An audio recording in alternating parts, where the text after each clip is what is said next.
I Hate Politics is a podcast about a human activity we love to hate. I'm Sunil Dasgupta. At this podcast, we are nothing if not introspective. And with this episode, we turn to meta analysis of the world of podcasting and behind it, the feeling of that distinct sound of public radio that has animated narrative podcasting. Does it apply to us? You tell me. Jason Lovilio is a professor of media studies at UMBC, and he has written a new book, Empathy Machines: This American Life, Podcasting, and the Public Radio Structure of Feeling. The book is a study of the sociology of the aesthetics of public radio and the podcasting that has emanated from it. And it is, as well, an investigation into the political economy of a medium that burst through the American consciousness in the new century and now searching for its evolution. If you don't know this already, UMBC, where Jason Lovilio works, is also my employer. We do cool things there. Stay with us.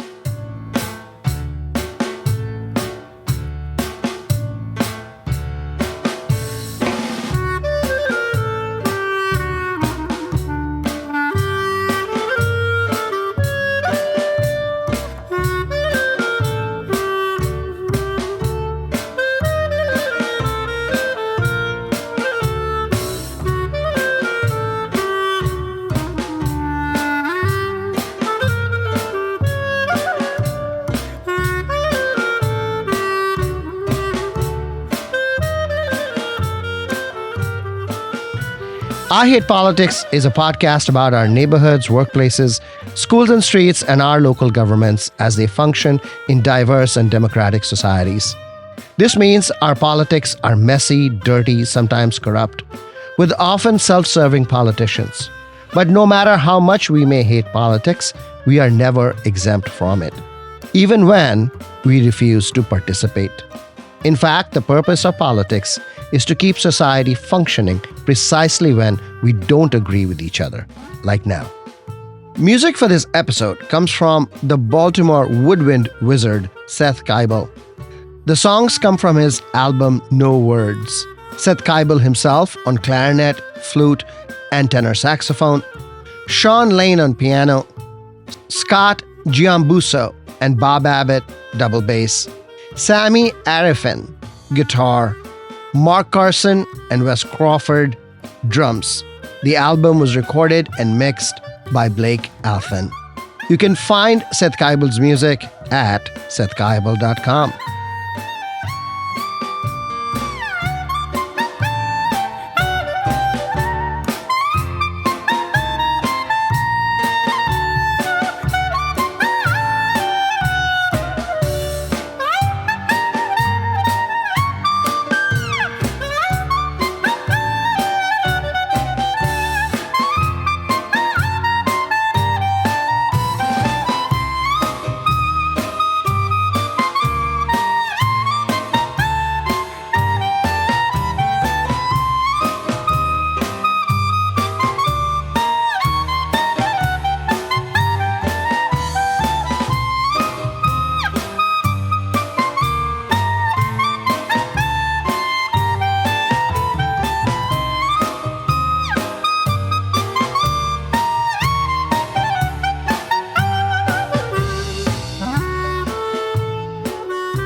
Jason Lovilio, welcome to I Hate Politics.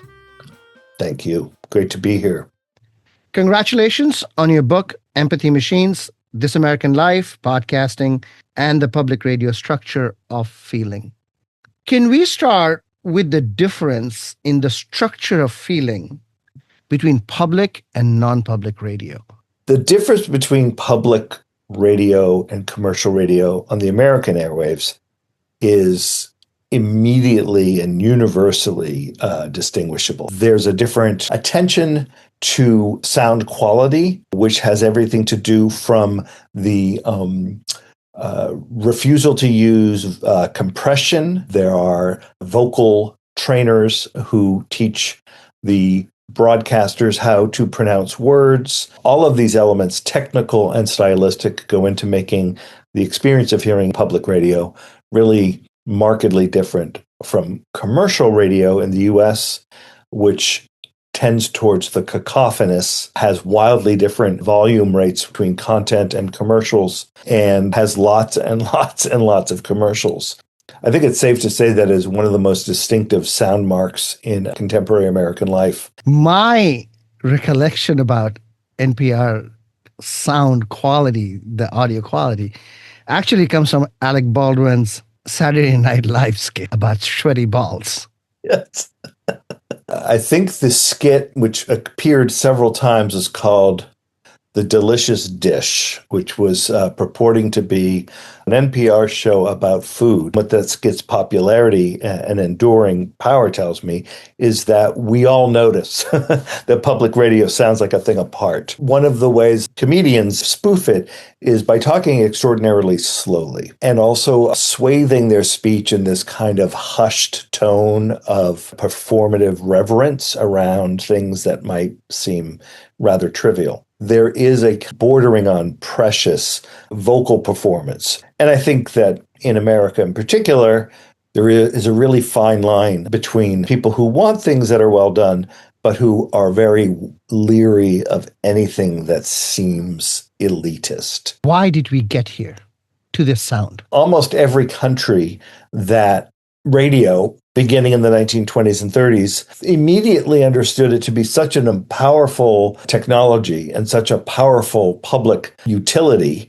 that it would be madness to entrust it merely to the whims of market forces. America's almost alone in being an outlier, in not having a very robust government presence on the airwaves. And it really isn't until the very end of the 1960s, with the passage of the Public Broadcasting Act in 1967, that you get any kind of dedicated funding or any kind of dedication institutionally towards providing some non-commercial broadcasting on a national level. But also the government funds public television meagerly and funds public radio even more meagerly. The two constituencies that are identified as most needing something else in addition to commercial radio were highly educated people and people who were racial or ethnic or religious minorities. Why would that lead to these hushed tones of seriousness?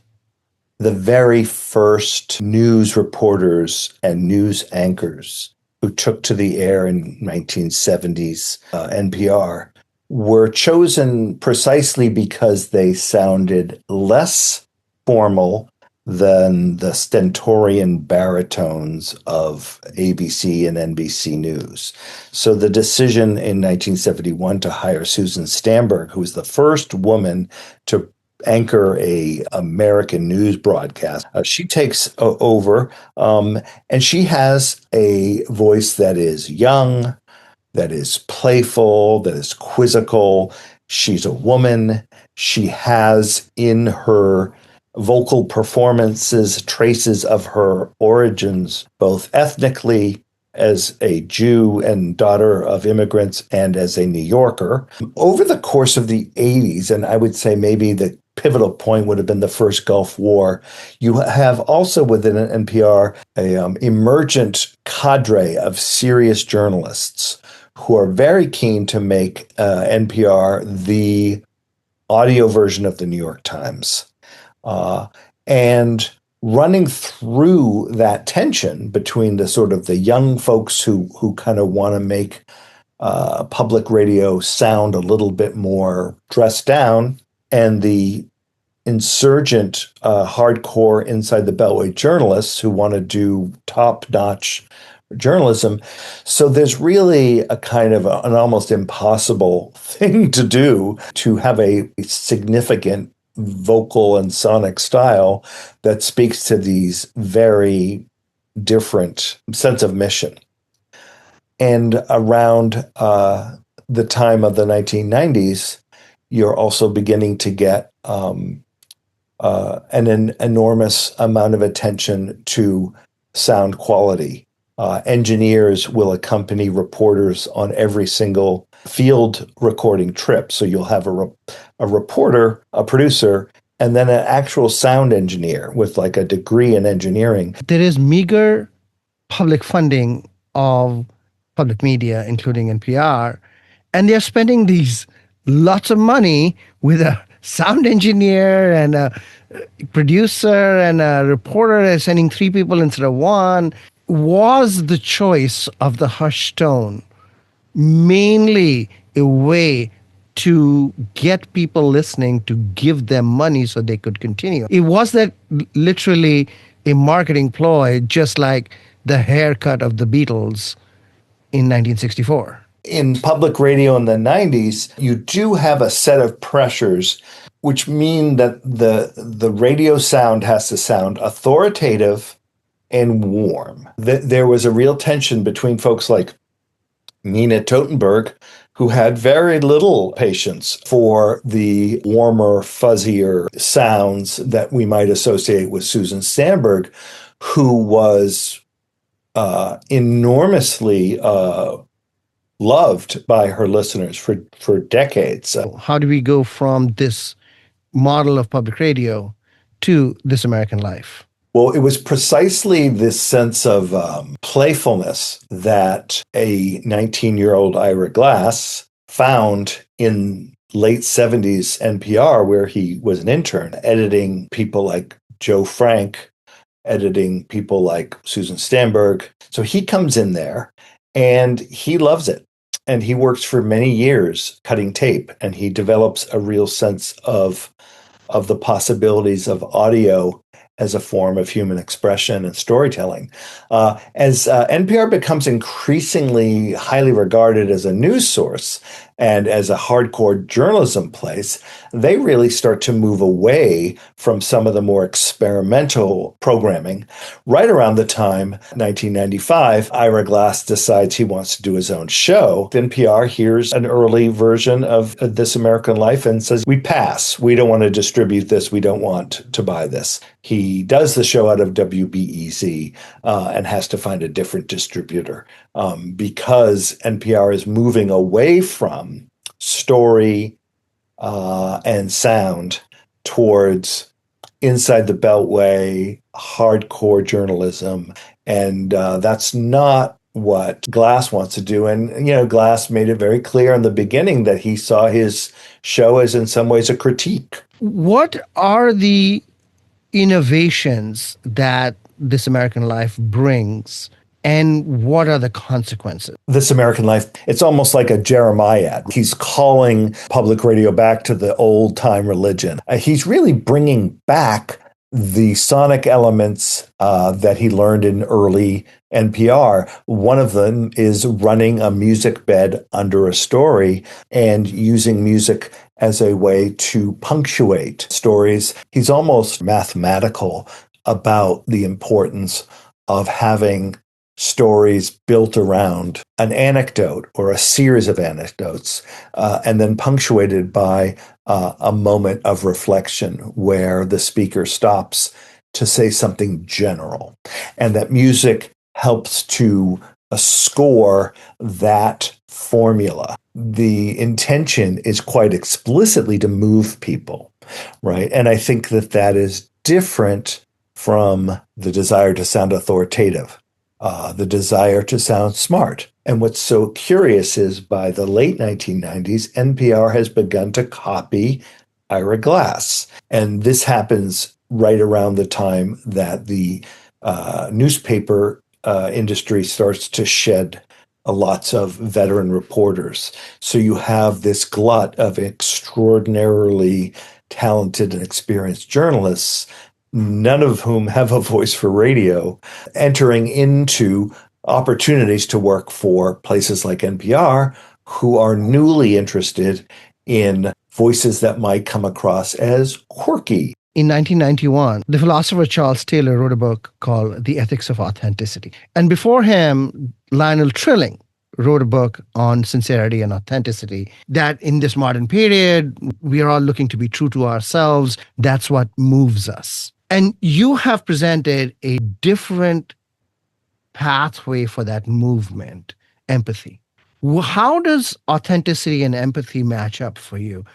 Because those things are happening at the same time.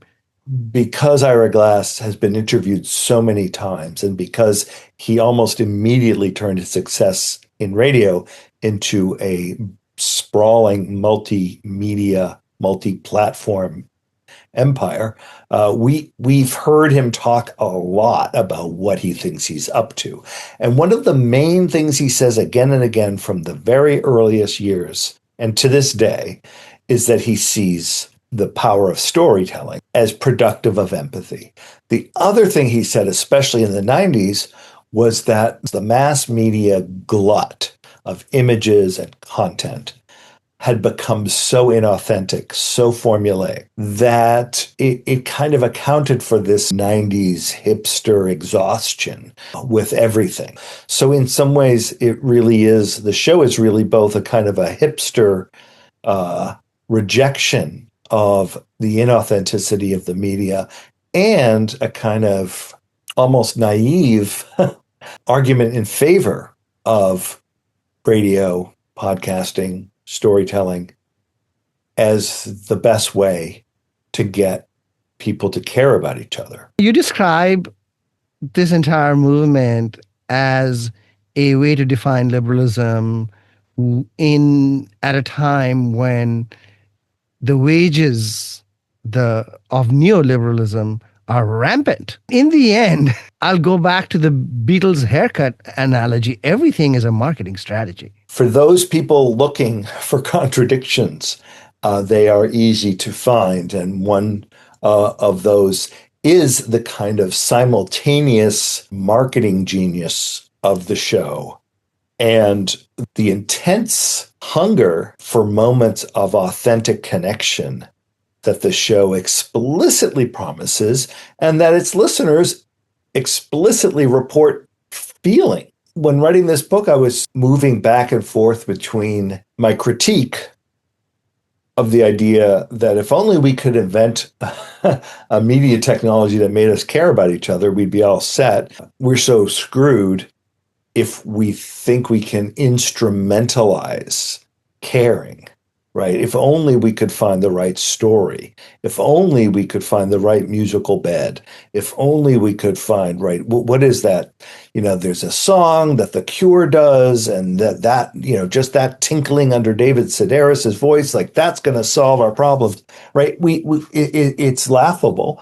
And at the same time, I felt very much compelled to honor the fact that for many people, these driveway moments, these moments of feeling were real and powerful. And not only were they real and powerful, but they were the reason that folks would donate money for public radio, and in particular for This American Life. Ira Glass could raise $100,000 just by sending out a brief tweet. This becoming effect of The American Life and this tone that you talk about, are we giving money to be calmed from this incredible rise of the second Gilded Age? Reading in the archive at the University of Maryland, reading the letters that folks wrote to Susan Stamberg in the 1970s through the 90s in response to the experience of hearing her voice, you really do get a sense that for many,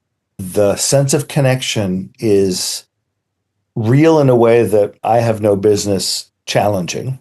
And that for many people, her voice and the way she told stories provided an explicit form of comfort to women experiencing sexism in the workplace. So that in a world that is rapidly becoming neoliberal and more unkind, without solving any of the ancient problems of racism or sexism, that we could see public radio as an oasis.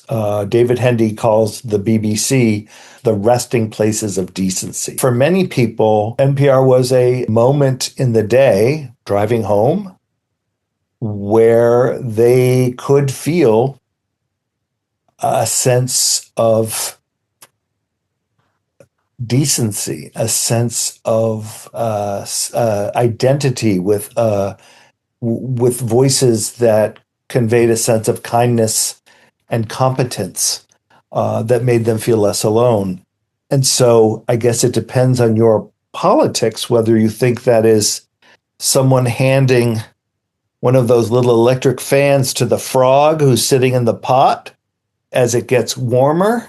NPR is This American Life is the little fan that distracts the frog from the fact that he's on a stove.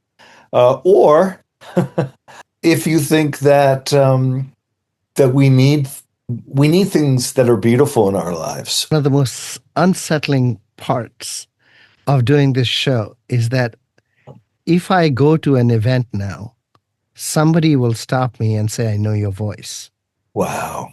It is wild and it's unsettling. And I did not know what to do in the beginning. I would be moved by that. Right? I was like, oh my God, you listen. And then I would say, so what do you think of the show? And that would kill the conversation if I asked them questions. Because they didn't want to do anything. They just wanted to tell me that they knew my voice. Right. It is so wild. It's meaningful to them in a way that Bob Edwards' voice was meaningful to you. I mean, it's been decades, Sunil, right? But it's still an emotional thing. I mean, it's for me too. I mean, I was devastated when he left. And so now all I do is thank them and then move quickly away. It's not in my nature to do that at all, because my nature is to ask them, who are you? Tell me about yourself.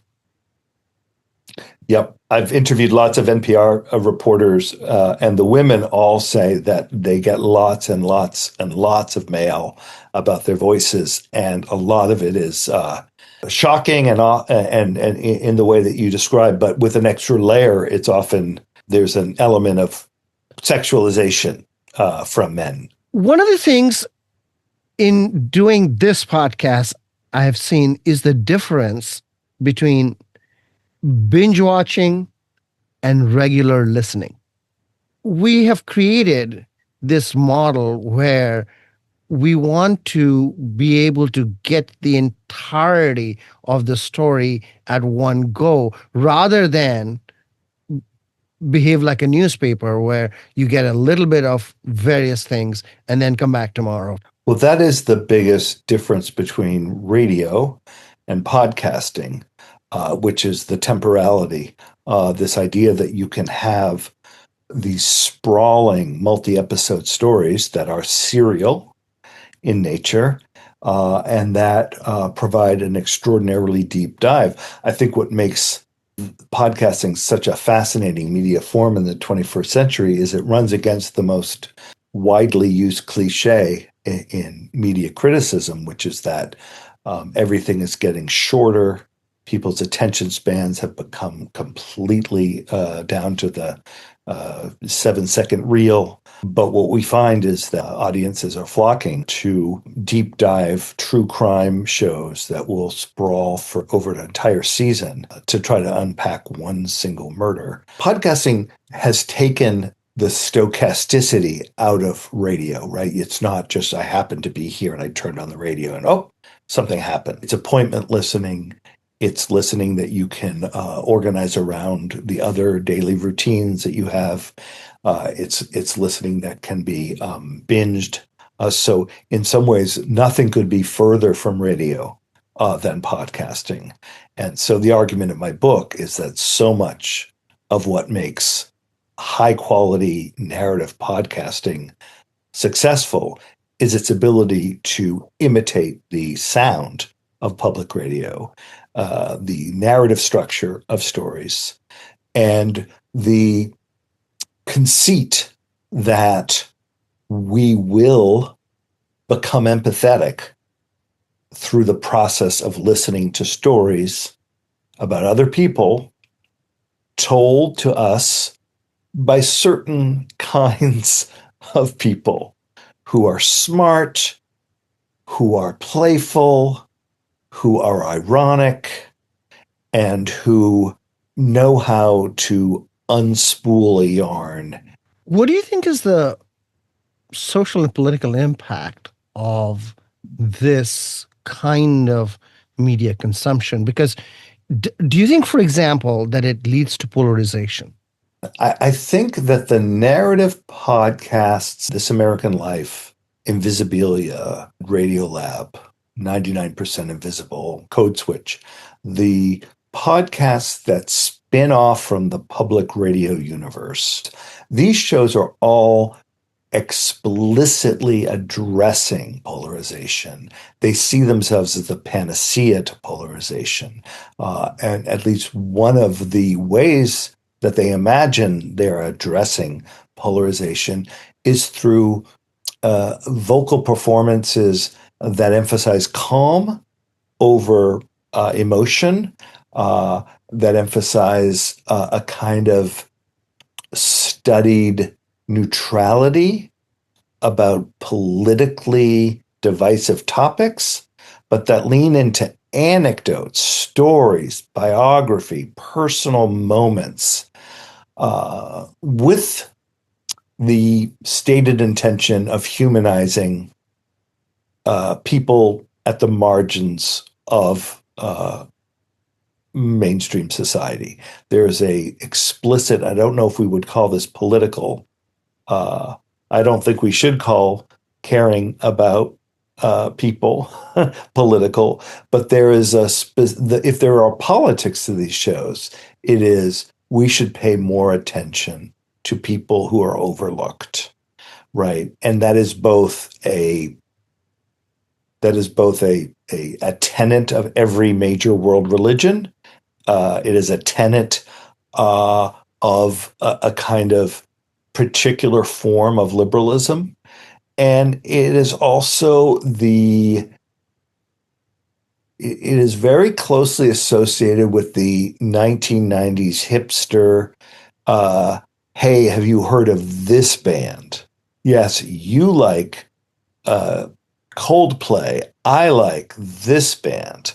I have found something. I have curated something that you don't know about, right? So it's this weird blend of hipster savvy, liberal politics of inclusion, and what I would hope would be a kind of a universal apolitical impulse that maybe we care about the least of us, the least of these, right?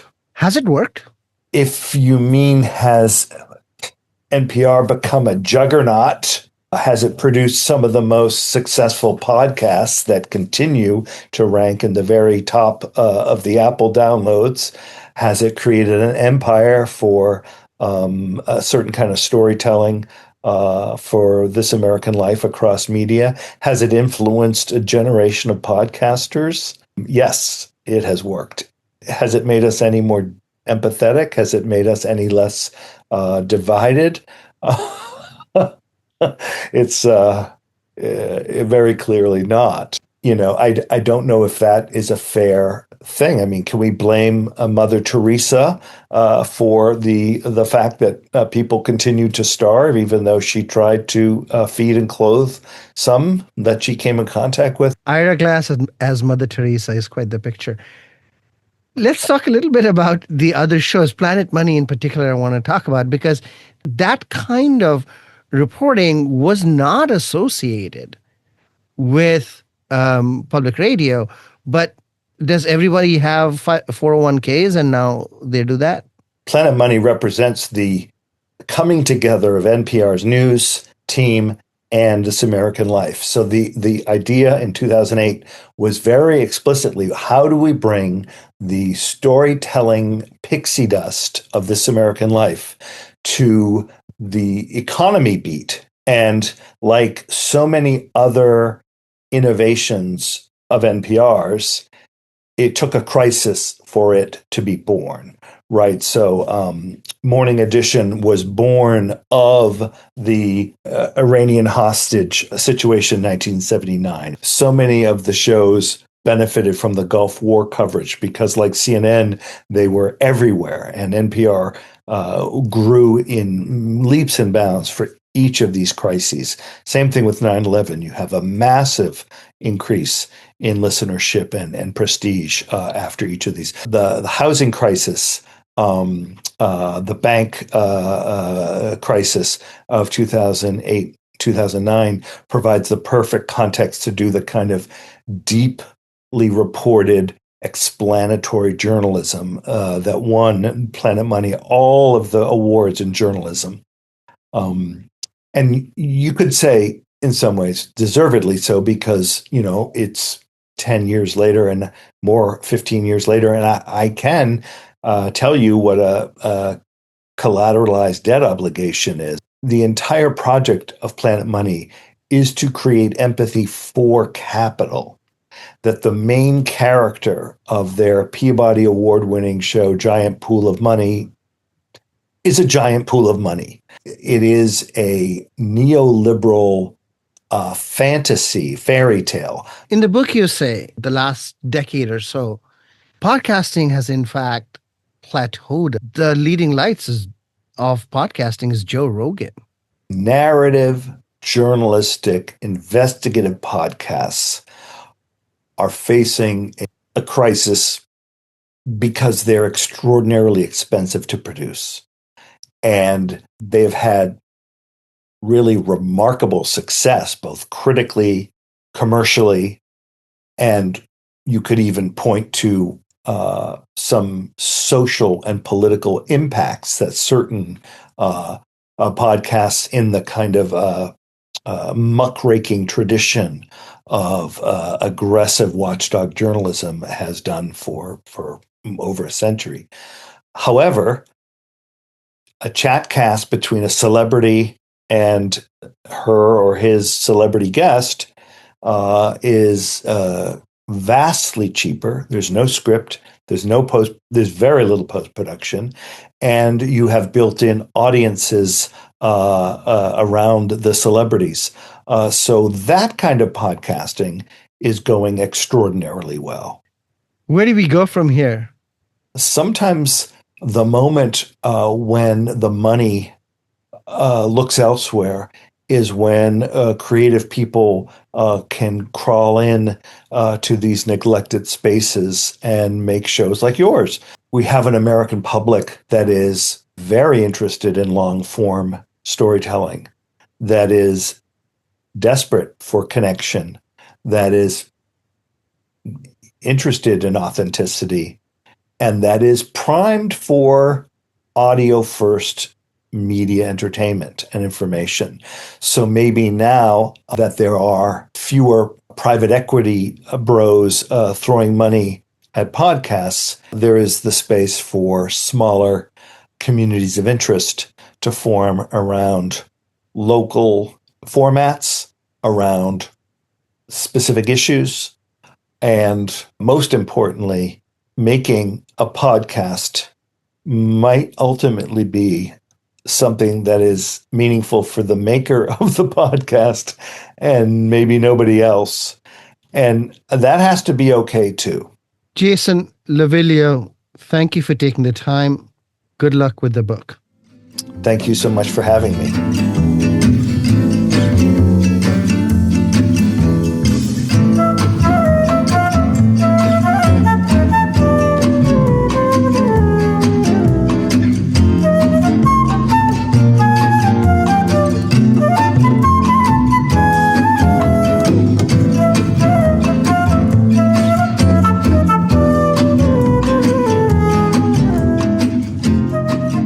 That's all for this episode of I Hate Politics, where we aim to stem the decline in local news by working with community voices.